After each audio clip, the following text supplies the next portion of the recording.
যদি বিএনপির নাম করে কোনো দলের নেতাকর্মী যদি কোনো অন্যায় কাজ করে, তাহলে দলীয়গতভাবে আমরা সবসময় সেটার ব্যবস্থা নিয়েছি।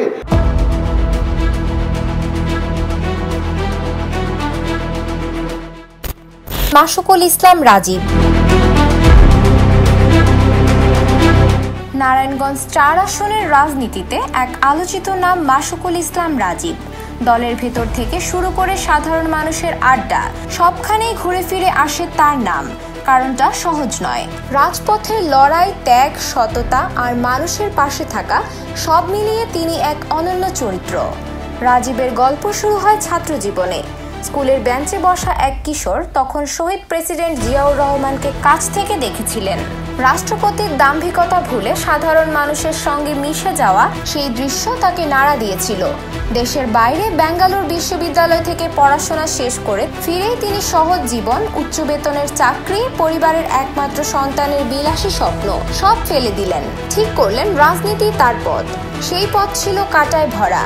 নারায়ণগঞ্জ তখন সন্ত্রাসের জনপদ। শামীম ওসমানের দাপটে বিএনপি করা মানেই ঝুঁকি।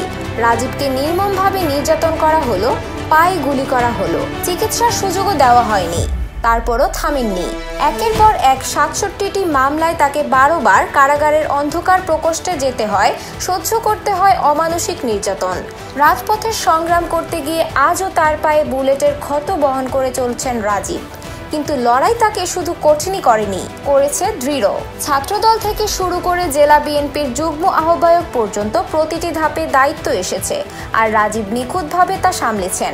দলীয় কাউন্সিলে সাধারণ সম্পাদক হওয়ার নিশ্চয়তা থাকা সত্ত্বেও দলের স্বার্থে সরে দাঁড়িয়েছেন। এজন্যই দলের ভারপ্রাপ্ত চেয়ারম্যান তারেক রহমান প্রকাশ্যে তার আনুগত্য ও ত্যাগের প্রশংসা করেছেন। রাজীবের জনপ্রিয়তা শুধু রাজপথের স্লোগানে সীমাবদ্ধ নয়। রাতের আধারে জনসাধারণের দরজায় কড়া নাড়া, বিপদে মানুষের পাশে থাকা, এসবই তাকে তৃণমূলের আস্থার প্রতীকে পরিণত করেছে। জলাবদ্ধতার স্থায়ী সমাধানের খোঁজে তিনি ফতুল্লার পানিতে নেমেছেন। হাজীগঞ্জ কিল্লার পুলের ভাঙা রাস্তার সমাধান এনে দিয়েছেন। কৃষকদের নিয়ে কর্মশালা করে বিএনপির কৃষি পরিকল্পনা ছড়িয়ে দিয়েছেন গ্রামে গ্রামে। তিনি নেতৃত্বকে ক্ষমতার প্রদর্শন নয়, মানুষের আস্থার জায়গা বানিয়েছেন।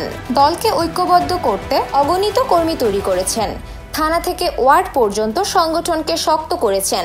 জুলাই বিপ্লবের উত্তাল দিনে বা শান্তি রক্ষার কঠিন সময়ে সবখানেই তার উপস্থিতি ছিল প্রথম সারিতে। ফতুল্লার মানুষ এখন বদলের স্বপ্ন দেখছে। তারা বিশ্বাস করে রাজীব সেই নেতৃত্বের নাম যে শুধু প্রতিশ্রুতি দেয় না, বাস্তবে কাজ করে। ভোটের মাঠে তাই উঠছে গণজোয়ার।